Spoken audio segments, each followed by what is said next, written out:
Bueno, en este debate del día de hoy, que estamos mis compañeros Daniel Angulo, Mike Amis y quienes habla María Fernanda Pulido, queremos hacer un diagnóstico de los fenómenos de violencia, posconflicto y corrupción y paramilitarismo. Y pues tenemos una serie de preguntas para orientar esta conversación del diagnóstico. Entonces vamos a dar pie, más o menos unos 2 o 3 minutos por pregunta para poder como abarcar realmente el tema. Y la primera pregunta dice así: ¿cuáles son las formas de corrupción más comunes en Colombia? ¿Quién quiere hablar primero? Bueno, Dani. tomando como base los datos y la información dada en las clases, pues quiero hacer como un breve paréntesis entre el año 2009 y el 2016. En estos, pues con datos de la Fiscalía, el 25% aproximadamente fue casos de soborno, también hubo casos de extorsión y la apropiación de bienes privados para el uso, bienes públicos para el uso privado, las cuales pues como tal fueron conformando un 75% en casos de condena por corrupción. Se me hace pues principalmente datos relevantes, datos que afectan como tal y ya. Michael.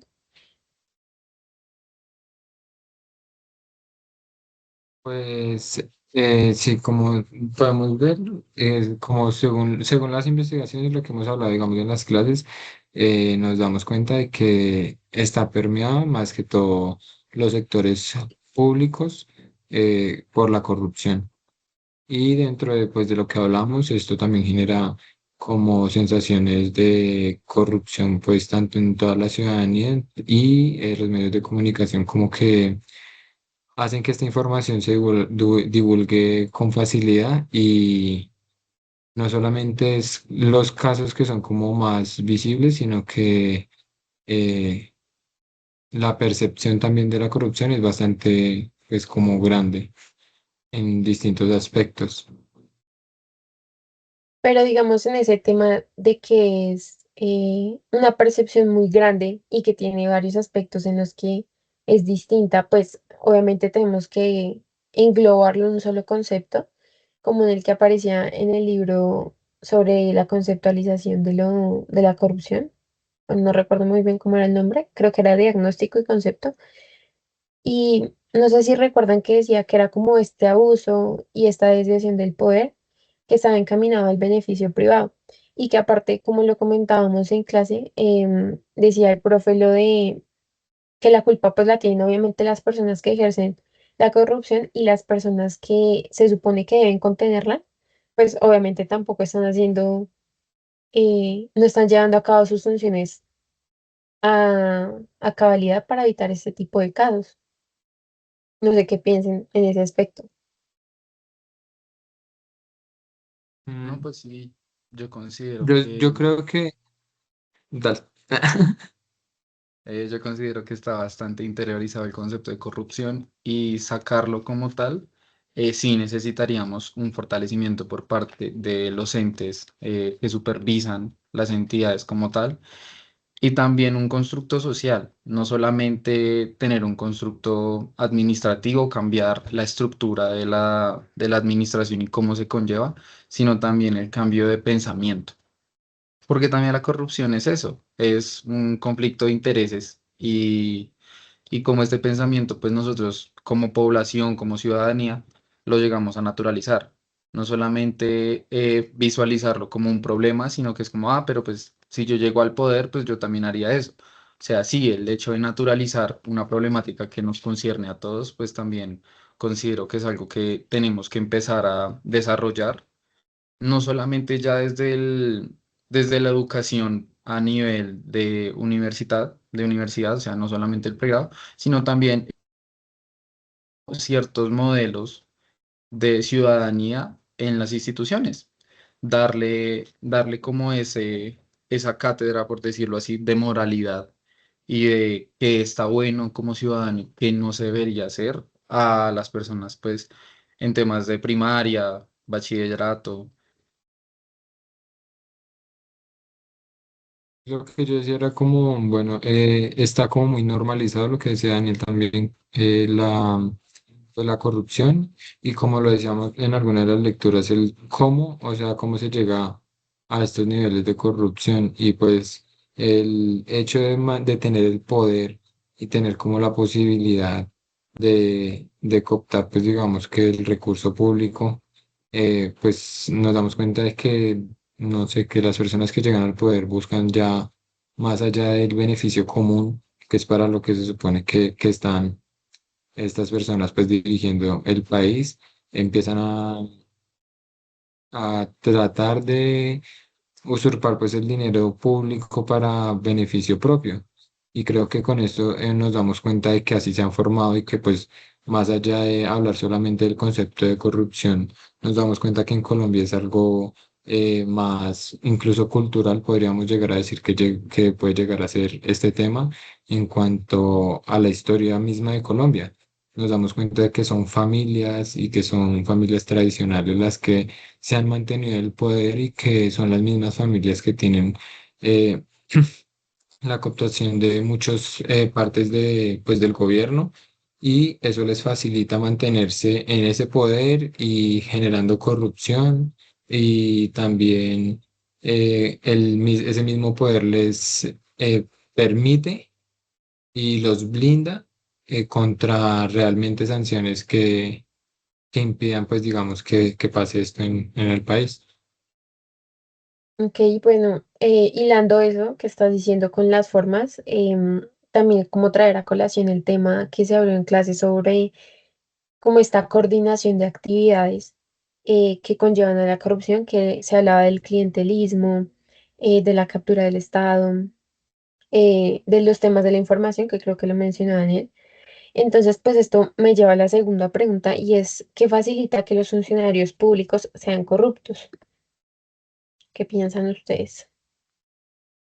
Ya, yo quisiera empezar con esto entonces. Eh, pues yo creo que son varios factores los que permiten que los funcionarios se puedan desviar, digamos, de sus funciones y aprovecharse del sistema para el beneficio propio. Entonces yo creo que nosotros tenemos una norma muy buena en Colombia y que tenemos los mecanismos también para poder frenar, digamos que la corrupción, pero existen como forma, pero no se llevan a la práctica.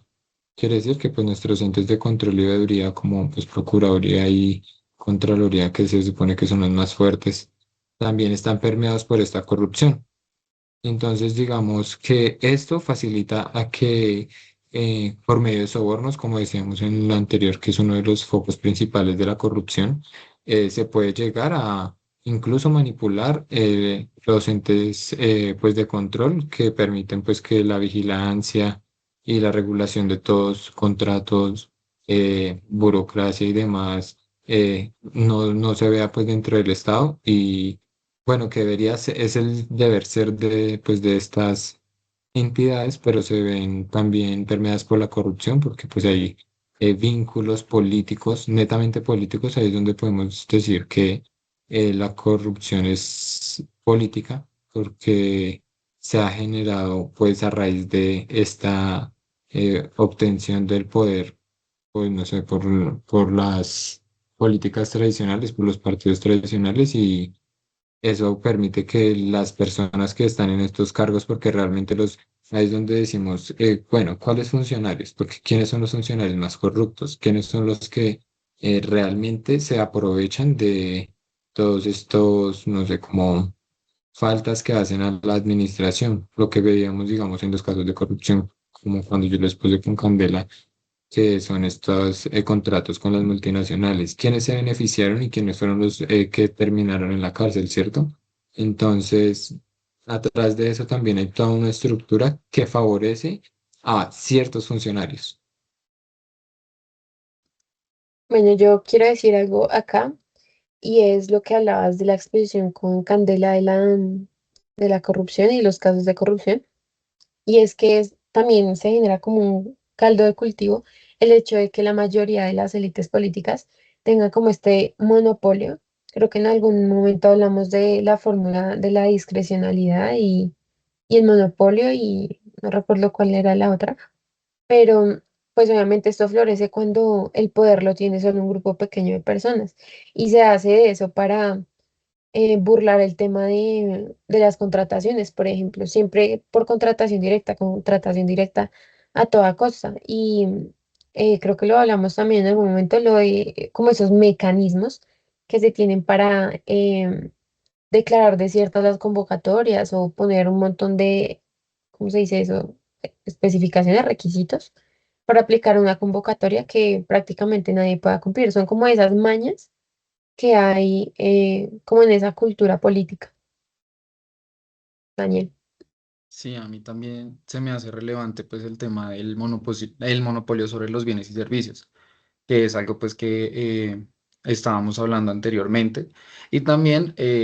tener especial enfoque en el tema de la debilidad institucional, dado que si, como dice mi compañero, la Contraloría pudiera hacer un enfoque bastante minucioso en temas de contratación, se evitarían estos mismos casos de corrupción. Lo mismo, lo que decía mi compañera, el tema de los pliegos sastre, que son como tal, pues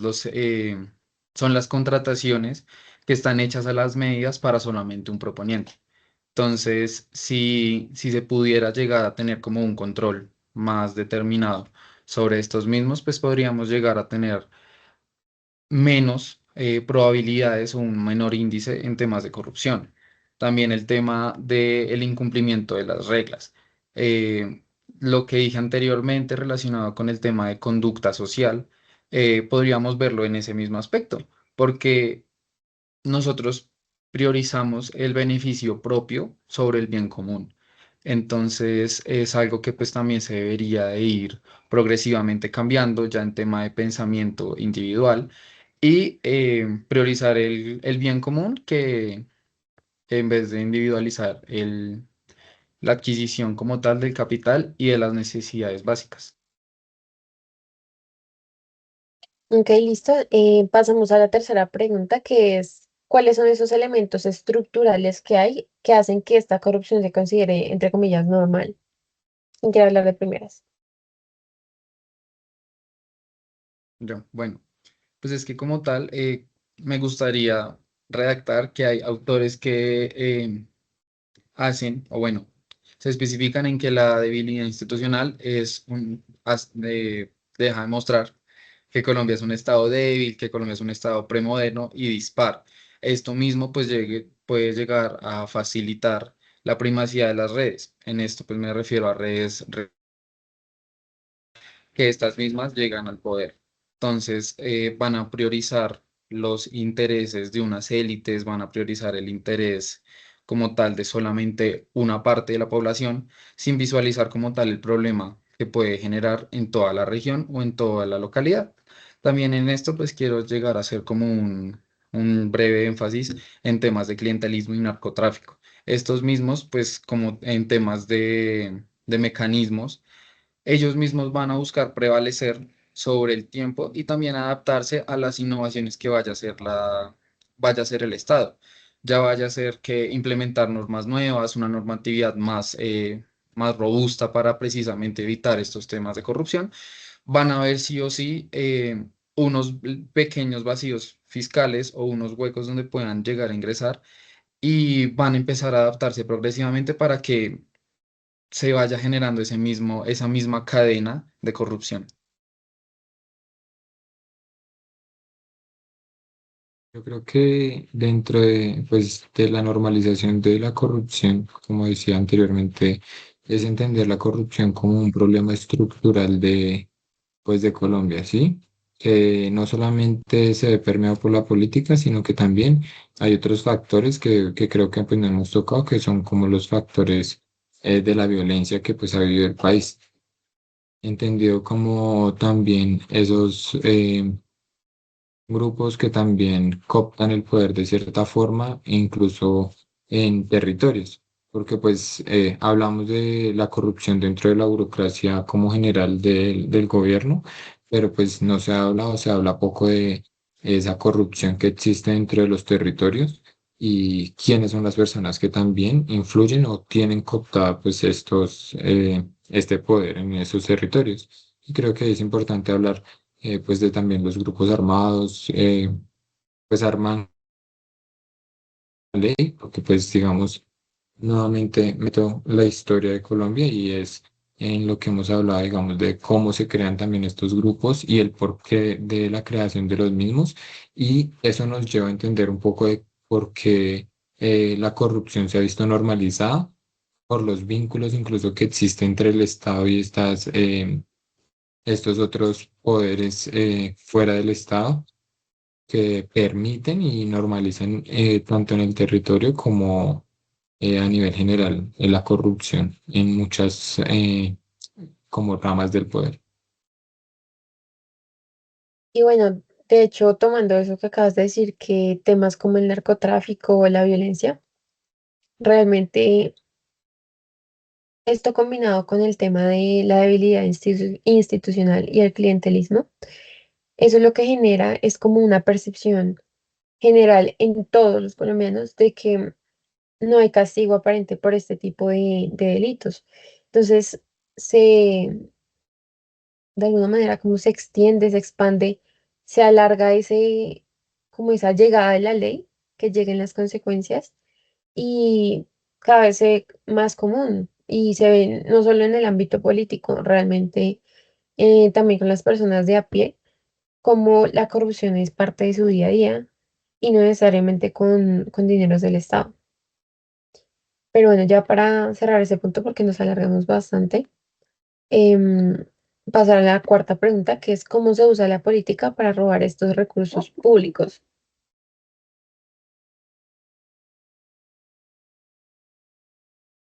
Bueno, pues a mí me gustaría iniciar esto,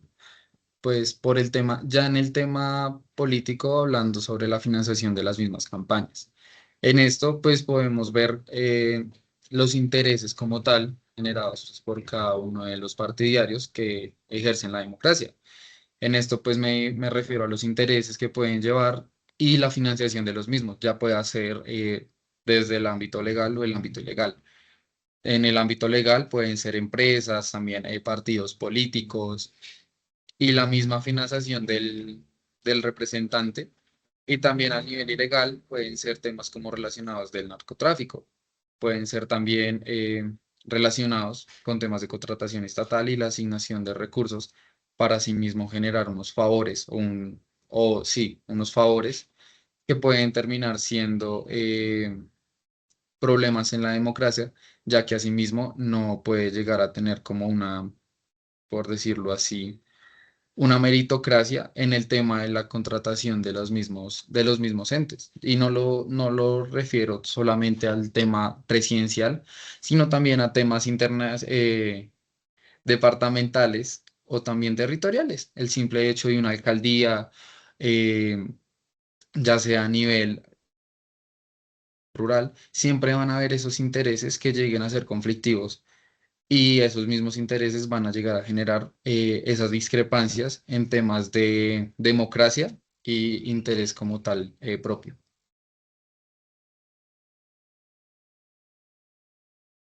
Bueno, yo respecto a las formas también digo que creo o siento que este es como, digamos, o sea, la pregunta como lo dice, como robar recursos públicos, hace referencia como a la parte como más pura de lo que es la corrupción, ¿cierto? ¿Por qué? Pues porque digamos que eh,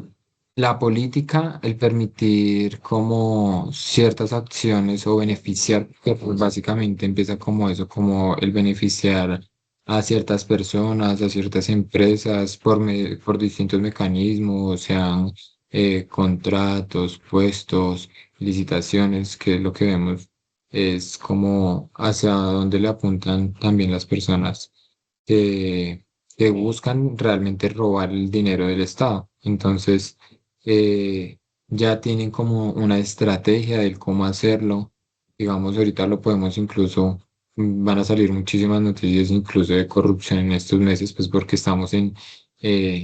a vísperas de elecciones presidenciales y es en el momento en el que se ve más a flor de piel, por decirlo así, la corrupción, como en su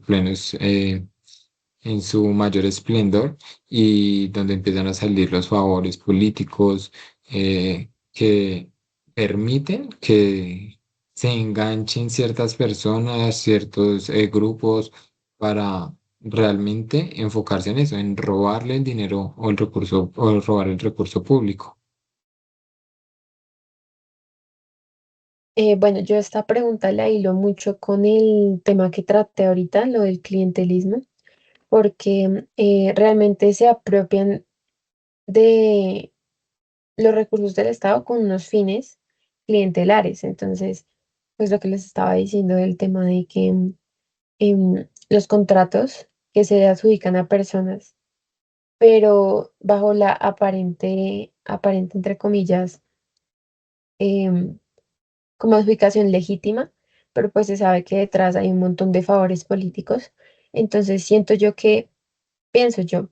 que es una de las razones y de las formas como se roban el dinero del Estado, el dinero de todos, asignándoles los puestos, los contratos, las licitaciones, las regalías, a amigos de amigos de amigos. Em, pues eso sería todo como por esta parte, este bloque, esta etapa de la corrupción. Em, Vamos a entrar más como al tema del narcotráfico, la guerra de los paramilitares y la violencia. Entonces, la pregunta es, ¿cuál fue el impacto del narcotráfico en la guerra y en la política?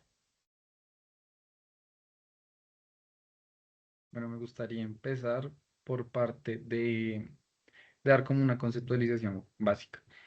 Quiero enfocarme en el tema de los ochentas, en la década de los ochentas, ya que esta fue cómo se potencian los grupos armados. Ya vimos en clases anteriores, vimos en la exposición de paramilitarismo y también en temas de guerrilla, cómo en la década de los 80 se llega a potenciar los grupos armados en temas de narcotráfico y el mismo enriquecimiento de la misma. También, con base a ello, me gustaría hablar sobre el tema del patrimonialismo. No, o sea, considero que eso también llega al tema de clientelismo y corrupción por el mismo tema, porque se están priorizando los intereses de unos pocos a costa de lo que nosotros conceptualizamos como el bien público. También temas de narcotráfico y proteccionismo, estos mismos son datos que quiero dar, que el 70% de la financiación de los grupos paramilitares se dieron por el narcotráfico. Y también en temas de las guerrillas, como vimos en la exposición pasada, estos no solamente son en tema de producción, del cultivo, del laboratorio como tal, sino también el tema del gramaje. El gramaje como tal son los impuestos que se le dan a estos mismos bloques o estas mismas organizaciones a las zonas donde se precisamente busca explotar estos narcóticos.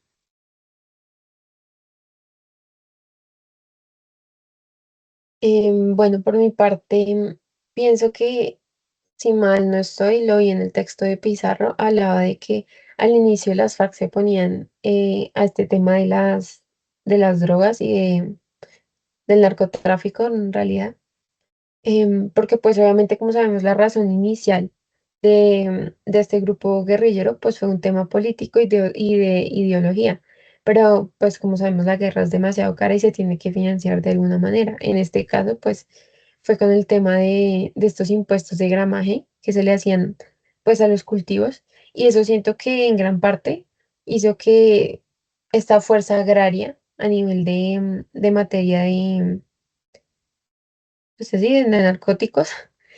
fuese tan importante para este tema del conflicto, porque sabemos que una de las víctimas más grandes también del conflicto, pues son todas las personas del campo y quienes viven de esto, básicamente. Sí, respecto al tema, sí estoy totalmente de acuerdo con lo que dice María Fernanda, es como el narcotráfico, yo creo que sale en auge precisamente por la necesidad de estos actores de buscar una financiación pues para mantenerse, pues digamos que en armas, porque como decía incluso la compañera en una de las animaciones, la invitada, el fin de, pues digamos, estos grupos al margen de la ley, por decirlo así, eran netamente políticos. Incluso aún el, lo que ella decía como partido, siguen siendo, siempre fueron y siguen siendo partido y tienen una razón netamente política que se vio desconfigurada netamente por el narcotráfico y al darse cuenta de que, pues digamos que este narcotráfico generaba igualmente tanta riqueza, no empieza a permear solamente los grupos armados o al margen de la ley, sino a las mismas instituciones legalmente reglamentadas los mismos partidos políticos, tanto a nivel nacional como territorial, quienes también, pues, vieron en el narcotráfico una forma de financiación para sus campañas políticas y aumentaron, pues,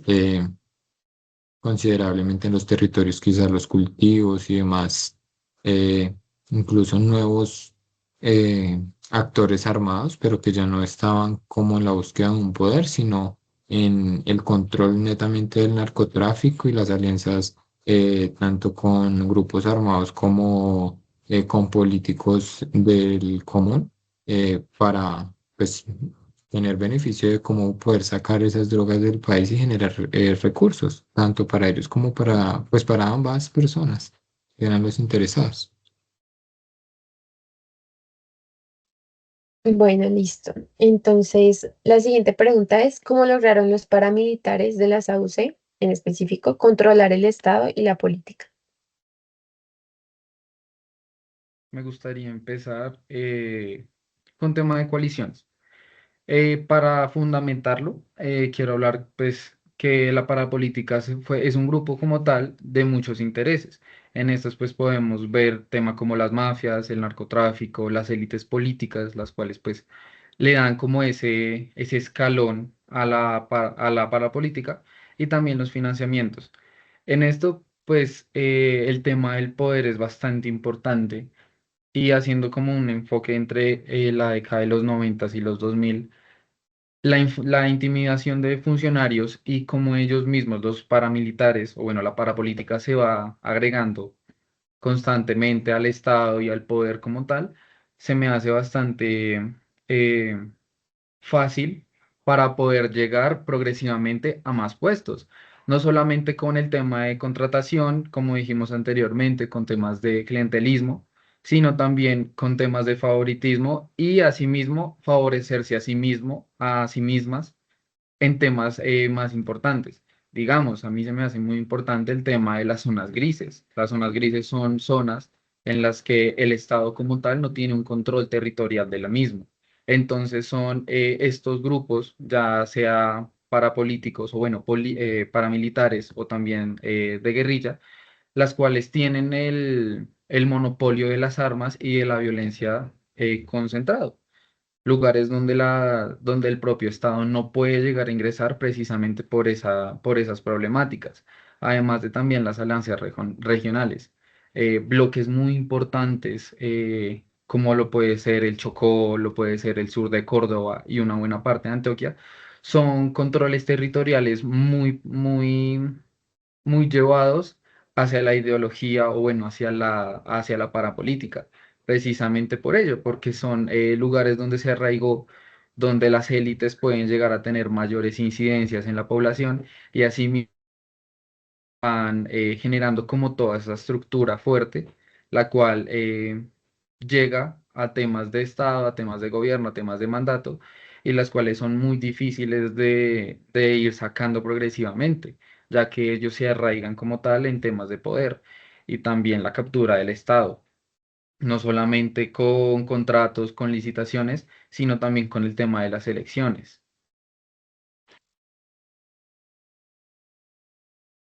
Bueno, yo digo que también, bueno, el comprender cómo las autodefensas se crearon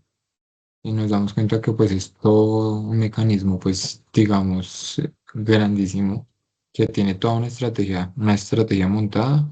que empieza también y se hace fuerte con la cooptación, con el miedo, pues digamos que a las comunidades donde llegan eh, como decía Daniel, a tener el monopolio del poder por medio de la violencia, porque pues es importante el cómo llegaron a ese monopolio del poder. Primero en en los territorios por medio de la violencia, donde ellos se alían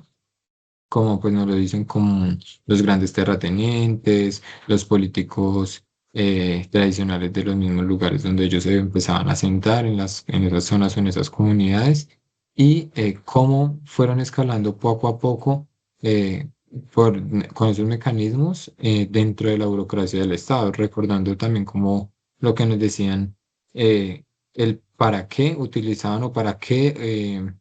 cooptaban también estas tierras donde empiezan a haber pues estos desplazamientos y demás para favorecer a multinacionales, como nos lo decía la compañera de la animación también, y eh, el mismo beneficio de esto, recordar que digamos que las compañera también no eran solamente falsos positivos, sino que entran también líderes sociales de los territorios que estaban pues en contra pues, de estas formas de tomarse el poder, y quienes también fueron pues violentados dentro de todo esto, y el entender cómo las personas con cargos importantes políticos del país eran las personas que estaban más permeadas, recordando pues digamos el dato que nos daban de que aproximadamente un cuarto del Congreso tenía como alianzas con las AUC. Entonces es importantísimo resaltar eso, cómo fueron escalando y meterse, estar inmersos dentro de la burocracia, y más pues digamos en el Congreso, donde pues es quienes pues expiden nuestras leyes, nuestras normas, y estaba básicamente pues el país en manos de las autodefensas. O sea, digamos que ya las investigaciones están hechas y digamos no es algo que sea pues digamos fácil de esconder. Que no, que en cuanto a lo que decíamos anteriormente, que no tenemos como un mecanismo real de sanciones que sean fuertes, pues sigue pasando. Bueno, tomando en cuenta esto que acabas de decir, yo y la pregunta como tal, que era cómo lograron los paramilitares controlar el Estado, yo pienso realmente que fue al revés, porque para nadie es un secreto que muchas de de los cabecillas de estos grupos paramilitares tienen algún tipo de nexo con las élites, tanto legales como ilegales, del ámbito rural y urbano de la vida. También por el lado ilegal, todo el tema de la mafia de las drogas. Entonces,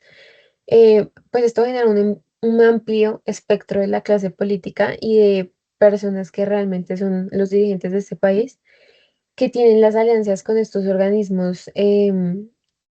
paramilitares, con estos grupos. Entonces, yo realmente no pienso que sea paramilitares a controlar el Estado, sino que el Estado logró hacer como esta inmersión en los grupos paramilitares con dinero, financiando,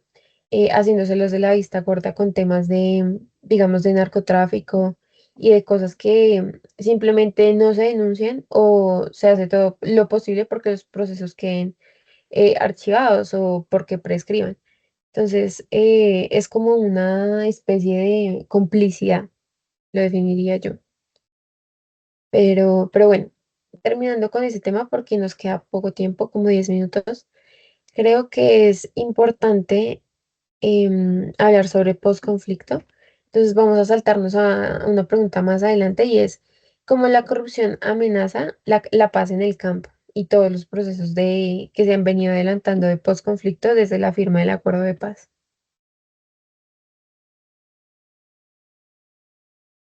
Bueno, me gustaría, pues, en temas de posconflicto, destacar de que aunque sí se haya llegado a un proceso de paz y que estos mismos generen desmovilización por parte de zonas guerrilleras y también, como lo hablamos anteriormente, también de autodefensas, también hay problemas y hay focos específicos donde esa paz no llega a su totalidad. y también hay temas de disidencia, hay temas de otros grupos armados, los cuales también llegan a ese monopolio. Ejemplo, vamos a tomar los corredores principales, como pueden ser el Pacífico Medio, puede ser el sur de Córdoba y puede ser la zona del Catatumbo. Zonas donde el Estado, por más que ingrese su poder como tal, con el ejército y con mayores estrategias para poder acabar con estos mismos grupos armados, hay una prevalencia en la misma, la cual es un conflicto en el cual también se ven involucradas las víctimas, como lo pueden ser el simple campesinado. En este, pues lo mismo. Grupos como el ELN, las disidencias de las FARC en sus bloques y sus grupos móviles, el EPL, también ya no solamente en el tema territorial, sino también carteles como el Clan del Golfo y carteles mexicanos como lo pueden ser el cartel de Sinaloa y el de Jalisco involucran sus intereses privados y generan un conflicto precisamente por el hecho de que no va a haber paz para estas mismas poblaciones. Va a ser un conflicto que va a durar mucho tiempo y la pronta recuperación o bueno, cómo se puede llegar a una transición de paz, lo veo bastante complicado que los mismos intereses van a generar constantemente estas mismas acciones. Temas como las rutas del narcotráfico, la extorsión a los mismos productores de coca o a las entidades correspondientes para el cumplimiento de las leyes en estos mismos territorios, van a generar muchos conflictos a la larga.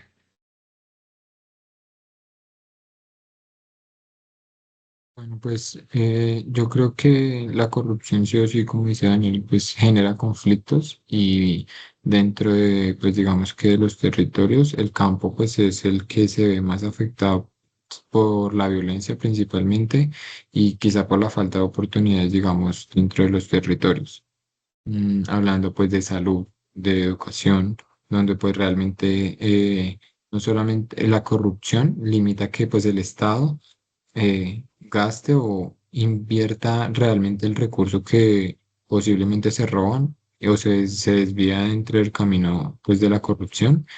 y no llega pues digamos a los territorios. Cuando lo pensamos desde la administración pública y como lo decíamos en cuanto a la dimensión del dinero que se roban anualmente, que pues como decía el profesor, creo que eran 50 billones anuales, me parece si no estoy mal en el dato, eh, bueno, si mencionamos esas cifras, si sabemos cuánto podría llegar a hacerse en los territorios, pues con esas cantidades de dinero, entonces, claro que la corrupción pues afecta demasiado el campo. Y los campesinos son las personas creo que más afectadas y las que les ha tocado pues digamos más duro vivir de lleno la violencia, que digamos que es uno de los puntos más fuertes, pero que pues está permeada precisamente por la corrupción, la que facilita que exista pues todas estas complejidades, todas estas pues desigualdades incluso dentro de los mismos territorios. Bueno, una de las razones principales a mi parecer, este tema de cómo amenaza el tema de la corrupción a la paz en el campo, si no estoy mal, era en el informe, creo que de verificación de la paz, no estoy muy segura, hablaba de que muchas de las entidades como las circunscripciones territoriales para la paz, dice que pueden llegar a tener una operación limitada o un funcionamiento limitado, porque en este tipo de casos, como lo vimos en la animación, creo que en la última, en la mía, hablaba de que tiene que ver mucho la implementación de la paz con la voluntad política. Y como se vio en el gobierno de Santos, pues se logró el acuerdo de paz, la firma del acuerdo de paz, pero se acaba ese gobierno, inicia otro y no sabemos cuál sea el nivel de compromiso de este nuevo gobierno con los acuerdos de paz, con el financiamiento, con la verificación de cómo han sido implementados los acuerdos y cómo van las estadísticas. Entonces, realmente, eh, lo mencionaron en la clase anterior, creo que a muchas élites no les convenía tampoco el tema de que, y no estaban de acuerdo, el tema de que se llevara a cabo la justicia transicional, porque pues como sabemos, muchas personas buscan un castigo duro y puro para las personas que cometieron estos actos que afectaron a tantas personas en Colombia durante tanto tiempo, pero pues obviamente esto hace que las personas que no estén de acuerdo desfinancien o hagan todo lo posible para que esta paz no perdure y resurjan grupos como se está viendo hoy en día. Entonces, pues básicamente es eso por ese lado. Y ya voy Creo a pasar a la que última una pregunta. cuña, qué pena. Dime. Una cuña, creo que también ahí es importante mencionar también cómo la paz se ve, pues digamos que afectada precisamente también por las multinacionales que llegan, pues digamos, a estos territorios que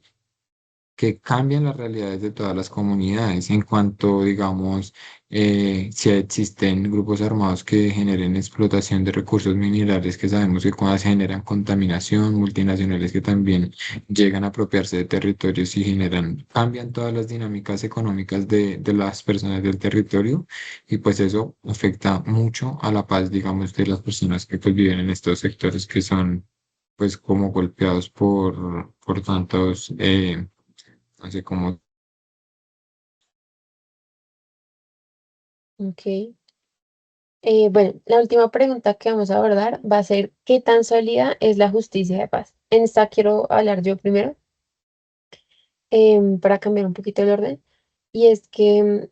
en el documento que había de 8 años de la firma del acuerdo de paz, pues hablaba precisamente de este tema, de cómo se ha dado, cómo se ha venido implementando esta justicia de paz en los últimos años desde la firma. Y si no estoy mal, hubo bastantes quejas porque la JEP ha tenido bastantes demoras para definir la situación jurídica de los comparecientes y para imponer estas sanciones. Entonces, esto obviamente refuerza no sé hasta qué punto pueda llegar a ser un estereotipo de impunidad y de resarcimiento para las víctimas, porque como sabemos, estas personas se supone que deben colaborar y ayudar para la búsqueda de la verdad y de todo lo que pasó, que pues es a lo que se dedica la Comisión de la Verdad. Entonces, pues realmente este tema hace que se enfrenten una serie de limitaciones, pues por el tema también de la inseguridad, porque hemos visto y han habido bastantes noticias de que hay muchos excombatientes, o bueno, como dijo nuestro invitado de la clase pasada, firmantes del acuerdo de paz. em, que han sido víctimas de cuestiones de inseguridad que no se les dan garantías tampoco. Y pues sabemos que en Colombia el tema de las represalias y la justicia por mano propia es algo, un pan de cada día. Entonces siento que también por ese lado ha estado quedado el tema de la implementación de la paz. yo creo que este es un punto realmente importante y lo que decías en la pregunta también anterior, como eh, la disposición que tienen los nuevos gobiernos para con la política de la implementación pues, del acuerdo de paz, ¿cierto? Y es importante decir, pues digamos que está muy influido pues por la política, el entender que existe oposición en Colombia no significa pues tener una ideología diferente, sino realmente ir en contra de las políticas buenas o malas que se tengan frente a estos puntos y creo que eso es lo que hace que no exista, digamos que como una fuerza en conjunta que permita que avancen estos puntos. Y lo que decía, digamos, ese es el punto 2 del acuerdo, que es lo de las garantías para los excombatientes, para las víctimas, para los nuevos grupos que se conformen tanto políticamente como movimientos sociales. Y vemos que pues el Estado se ha quedado muy corto pues en garantizar estos mínimos para poder desarrollarse pues en una comunidad democrática, por decirlo así, en un país supone que somos, entre comillas. Y creo que, eh, pues nada, creo que suena muy bueno los que digamos que tenemos, hemos leído, tenemos un poco de conocimiento de esta política de paz, del acuerdo. Nos damos cuenta que es una muy buena política y lo que falta es implementación. Se ve muy bonito en el papel, pero faltan demasiadas acciones para poder llevar a cabo y el Estado se ha quedado tan corto, precisamente por los conflictos políticos internos que hay dentro del país. Creo que esa es la fuerza principal de impedimento para que se desarrolle. Sí, continuando con el hilo conductor de mi compañero, también considero que hay muchos focos o bueno, muchos grupos los cuales deberían estar enfocados en este tema de la paz, puesto a que Colombia, desde sus inicios, desde su surgimiento y últimamente los 50 años de guerra que ha tenido, de conflicto interno, pues considero que se tiene como ese resabio, como ese rencor como tal, instaurado en la otra persona, en la otra ideología, en la otra perspectiva. Y también es un acto de ciudadanía que cada uno como agente de cambio debería empezar a instaurar. No el hecho de juzgar y, como dice mi compañera, tomarse los actos a mano propia, sino también ponerse en la situación, ponerse en el papel y también empezar a ser como ese agente de cambio, como digo, relacionado más que todo al priorizar el bien común, al priorizar que las cosas vayan bien. Porque lo mismo, lo que dice mi compañera, tomarse la justicia por mano propia al que que es afectada, sino al proceso como tal que se ve truncado precisamente por esa misma acción. Entonces, es ir transformando también esa idea, ese pensamiento de cada uno y también demostrar cómo nosotros progresivamente podemos llegar a tener una mejor concepción del Estado, una mejor concepción de justicia y ser agentes de cómo nosotros podemos transformar país, principalmente. No solamente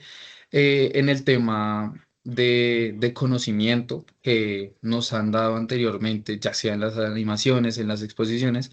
sino también nosotros siendo como ese puente hacia la ciudadanía, hacia la población, hacia nosotros mismos y hacia nuestro entorno, sobre cómo es que pasan las cosas en realidad en Colombia. Porque lo que me he dado cuenta es que por más que uno llegue a dialogar con una persona, hay gente que o es muy cerrada a su ideología o que simplemente la desconoce.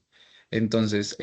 siento que ese problema también es muy importante y más en el tema de paz. Dejar esos rencores, esas rencillas que dejó el pasado de conflicto y nosotros priorizarnos como el concepto de Estado y asimismo ir avanzando progresivamente. Tener esa paz, tener esa tranquilidad y asimismo fomentar esa misma, no solamente en el tema rural, sino que también en el tema urbano,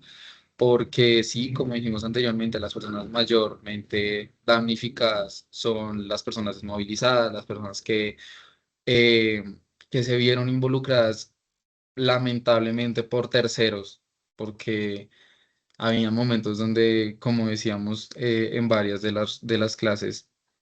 llegaba algún grupo y si usted no era o paramilitar o guerrillero o tenía algún nexo, lo mataban o lo descartaban, como dijo una de las invitadas en el tema de guerrilla. Entonces, considero pertinente también en el tema de política, en el tema de ciudadanía, en el tema de la legislación de las mismas, de cómo mismo esto se instaura en la población para poder generar el concepto de paz total y así progresivamente ir avanzando como país, como concepto de país. Bueno, ya para la segunda parte nos queda muy poco tiempo, pero hablaba de proponer unas soluciones para pues todos estos em, conflictos que hemos venido mencionando hasta el momento. Entonces me gustaría que cada uno diera al menos una estrategia. Si quieren, empiezo yo. Esta estrategia que me parece que estoy bastante de acuerdo, la tratamos en el texto de las estrategias anticorrupción y era esta coordinación institucional que debe haber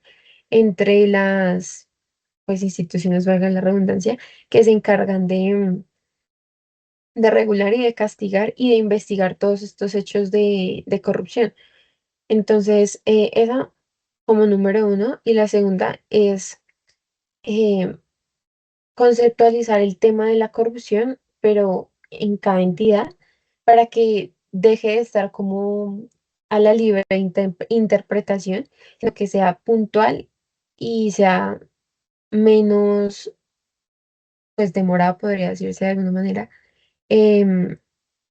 la implementación de justicia a actos que no van con la misión y la visión de las instituciones. Y, y ya, básicamente sería eso, rápidamente. Yo creo que es una muy buena estrategia. Pues es complicado pues tener como la verdad absoluta, pero sí creo que en términos digamos, ponerle un poco de mano dura, digamos, a todo este tema de la corrupción y a mejorar, pues digamos, que el sistema, a fortalecer como el sistema burocrático del país, es más como eh, también designar la forma o pues modificar la forma en la que pues también se eligen las personas que están en ciertos cargos. Eh, Debemos entender que estas designación de cargos, de puestos, eh, pueden estar permeados por eh, política netamente. Entonces, esto ya es algo que puede interferir directamente, pues digamos, en los resultados de estas instituciones que lo que deberían hacer es velar y, pues digamos, vigilar los movimientos de, pues digamos, de un qué, de un Estado, no, sino de un gobierno, pues que esté vigente y que esté permeado, pues, digamos, estas entidades por el mismo gobierno actual, pues eso es lo que genera, pues, son beneficios a favor de. Entonces, sí creo que esto es una de las formas como más importantes. Se realiza una modificación para quiénes son los que ocupan estos cargos de veedurías y controles y eh, la meritocracia de algunos cargos que permitan que sean los procesos mucho más ágiles y eficaces. A mí me gustaría Pero tomar como en especificación el tema de la educación. Perdón si te interrumpí. Porque el tema de educación principalmente. ¿Por qué? Porque en casos de conflicto, ahorita lo más importante es poder llegar a brindarles una solución. Y no solamente me refiero a la educación en el ámbito institucional o una reforma institucional, sino también llevar educación a las zonas donde lo necesitan en realidad. Llevar colegios, escuelas, universidades, llevar lugares o opciones como tal a la ruralidad, a lugares donde el acceso es difícil, donde lamentablemente, como pudimos ver gracias a las exposiciones anteriores, no hay otra posibilidad que no sea el producir coca y meterse a esos temas, como el narcotráfico y la movilización, el contrabando, sino también darle otras opciones a la población. El sector campesino es el más afectado y por eso me gustaría llevar como ese tema de educación. A mí me parece algo bastante relevante. Y también ya instaurado el tema de educación, brindando educación, brindando instituciones, brindando como todo ese esquema. También el tema de instaurar algo de moralidad, puesto a lo mismo, a que en temas de corrupción, de clientelismo, de favoritismo, de patronalismo, pues nosotros mismos desde unas edades más tempranas, no me refiero a idealizarlos desde los 6 años, ¿no? Sino que darles como esos conceptos, esas bases, esos fundamentos, donde su moralidad y donde su ética, donde se quieren desempeñar, sea importante. Porque asimismo, si nosotros desde una edad temprana tenemos conocimiento de qué está bien y qué está mal, podemos llegar a tener ciertos avances en temas de ciudadanía, de estructuración y de demás problemáticas que nos afectan internamente, podemos darle solución a ellas mismas. Digamos, eh,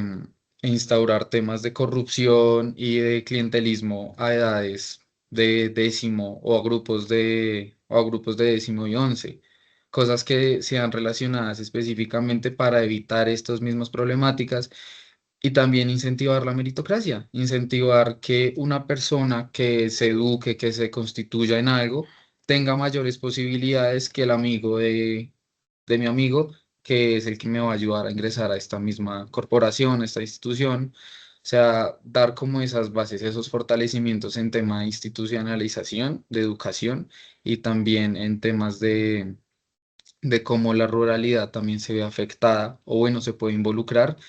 en mayores ámbitos como lo pueden ser el comercio, también en temas de colegios, universidades y darle como esa diversidad.